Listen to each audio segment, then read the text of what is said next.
माय माऊली नमस्कार. 18 पुराणातील एक पुराण श्री ब्रह्मवैवर्त पुराण महात्म्य कथासार अभिवाचन करत आहे. अध्याय 17. प्रथम श्री विष्णूला नमस्कार करून प्रारंभ करते. भाग 40. पुतनेचा वध. एकदा कंस सभेमधल्या आपल्या सोन्याच्या सिंहासनावर बसला असता आकाशवाणी झाली. ए मूर्खा, तू काय करतो? स्वतःच्या कल्याणाची चिंता कर. हे राजन, याच भूमीवर तुझा काळ उत्पन्न झाला तेव्हा काही उपाययोजना कर. वसुदेवाने गोकुळातील नंदास देवकीचा पुत्र दिला आणि तिची कन्या आणून त्याने तुला दिली. तोच तुझा जीव घेणारा पुत्र गोकुळातल्या नंदाच्या घरी वाढत आहे. तसेच देवकीचा 7वा गर्भपात झाला नव्हता. त्याचे संघर्षण करून त्याला रोहिणी सध्या गोकुळातच वाढवित आहे.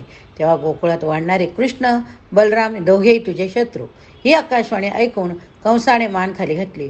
तो विचार करू लागला. तो इतका उदास झाला की त्याने खाणेपिणे सोडले. शेवटी कंसाने विचार करून आपली सेविका पुतना हिला बोलावले व विचारले. तेव्हा ती सभेत आली. कंस तिला म्हणाला, हे पुतणे, तू आता लगेच गोकुळात नंदाच्या घरी जा. तेथे त्याच्या मुलांना तू तुझ्या सणातले विषारी दूध पाज. तू पाहिजे तर वेश बदलून जा, वेश पालटव. नंतर कंसाने तिची स्तुती केली. तेव्हा तिने एका सुंदर स्त्रीचे रूप घेतले, चांगला वेश धारण केला आणि नंतर ती निघून तेथून गोकुळात जाऊन पोहोचले. तिला नंदाचे सुंदर घर, त्याभोवती असलेले खंदक दुरूनच दिसले. दारापाशी द्वारपाल उभा होता. तिकडे दासदासींचा गजबजाट होता. त्याने तेथे मंदपणे हसत हसत स्वागत केले. प्रवेश केला.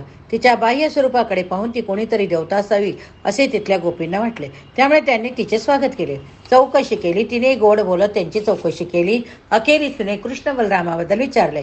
ती म्हणाली, मी एका वाचिकाच्या तोंडून परममंगल बातमी ऐकली की नंदास उत्तर आयुष्यात एक चांगला मुलगा झाला. तेव्हा त्याला पाहून शुभाशीर्वाद देण्यासाठी मी येथे आले. यशोदेने हे ऐकून कृष्णाला तिच्या हातात दिले. तिने बालकृष्णाला हाती घेतले, त्याची चुंबने घेतली, मग आपला स्तन त्याच्या तोंडात दिले. तेव्हा ती म्हणाली, हे गोप सुंदरी यशोदे, तुझा मुलगा तर अतिशय सुंदर अद्भुत आहे. तो दिसण्यात अगदी विष्णू आहे. श्रीकृष्णाला तिचे विषारी दूध पिळून हसू येत होते. त्याने त्या दुधाबरोबरच तिचे प्राणही शोषून घेतले. पुतणेने आपले प्राण कृष्ण ह्या दोघींचाही त्याग केला. ती जमिनीवर कोसळली. ती मरताना तिचे मूळ स्वरूप प्रकट झाले. त्या दृश्य पाहून तेथे गोपींना अतिशय आश्चर्य वाटले. कंसाला पुतनेच्या मृत्यूची बातमी समजताच तो देखील अतिशय थक्क झाला. यशोदेने कृष्णाला उचलून घेतले. पुतनेचा मृत्यू ही अशुभ घटना समजून तेथे गोपींनी शांती करण्यासाठी योग्य विधी केला. नंदाने आनंदाने पुतनेचे शरीर जाळले. तेव्हा त्यातून चंदन, कस्तुरी, अगरू असे दिव्य वास आले. पुतनेच्या शरीरातून तिचा सूक्ष्मदेह बाहेर पडला. त्याला नेण्यासाठी एक दिव्य रथ तेथे आला होता.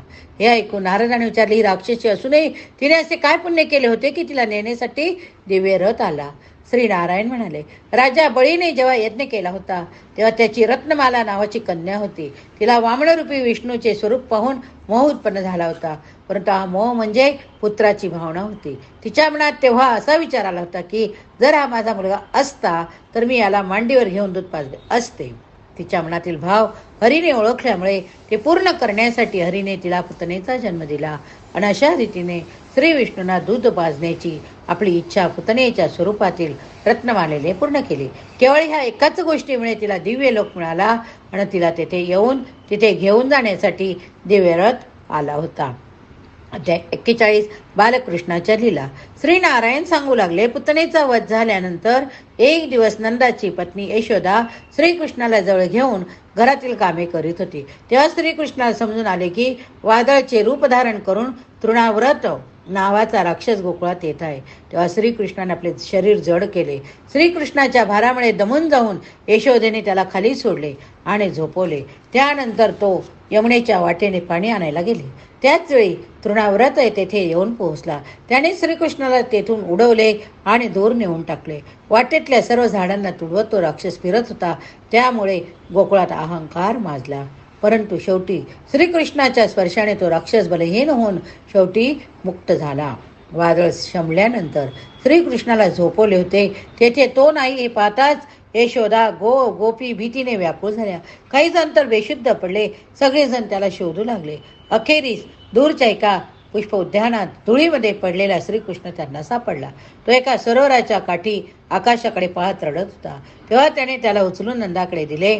नंदाने कृष्णाला यशोदेकडे दिले. यशोदेने रडत रडत त्याचे मुके घेतले. नंतर तिने त्याला स्नान घातले, स्वच्छ केले. तेव्हा पुढे तो प्रसन्न ती झाली. एकदा यशोदा भुकेल्या कृष्णाला मांडीवर घेऊन दूध पाजत होती. थोड्या वेळातच काही गोपी आल्या. त्यातल्या काही वृद्ध होत्या तर काही युवती होत्या, काही वृद्ध होत्या तर काही युवती होत्या. त्यांच्याबरोबर लहान लहान मुले होती. खरे म्हणजे कृष्णाचे पोट भरले नव्हते. परंतु या गोपी आलेल्या पाहून कृष्णाला यशोदेने खाली ठेवले. ती उठून उभी राहिली. तिने त्यांना नमस्कार केला, स्वागत केले. त्यांना तेल लावून कुंकू विडे दिले, मिठाई दिली, वस्त्र आभूषणे दिली. तेव्हा इकडे कृष्ण मात्र भुकेने व्याकुळ होऊन रडत होता. तो गडबडा लोळू लागला. तसाच तो दारापाशी असलेल्या एका छकड्यापाशी गेला. त्या छकड्याला त्याने लात मारली. त्याबरोबर तो छकडा उलटला, मोडला. त्याची लाकडे इकडे तिकडे विखुरली. त्या छकड्यात भरून ठेवलेले दूध, दही, लोणी वगैरे जमिनीवर पसरले. छकडा मोडताना आणि त्यामध्ये असलेल्या श्रीकृष्णाला त्या गोपीने पाहिले. ताबडतोब तिकडे धावत जाऊन त्यांनी श्रीकृष्णाला उचलले. तेथे खेळणाऱ्या मुलांना गोपीने विचारले की हा छकडा कसा मोडला. तेव्हा ती मुले म्हटली, श्रीकृष्णाने त्याला लात मारली त्यामुळे तो मोडला. मुलांच्या सांगण्यावर त्या गोपींचा विश्वास बसेना. त्यामुळे त्या हसू लागल्या. म्हणाल्या, असे होऊच शकत नाही.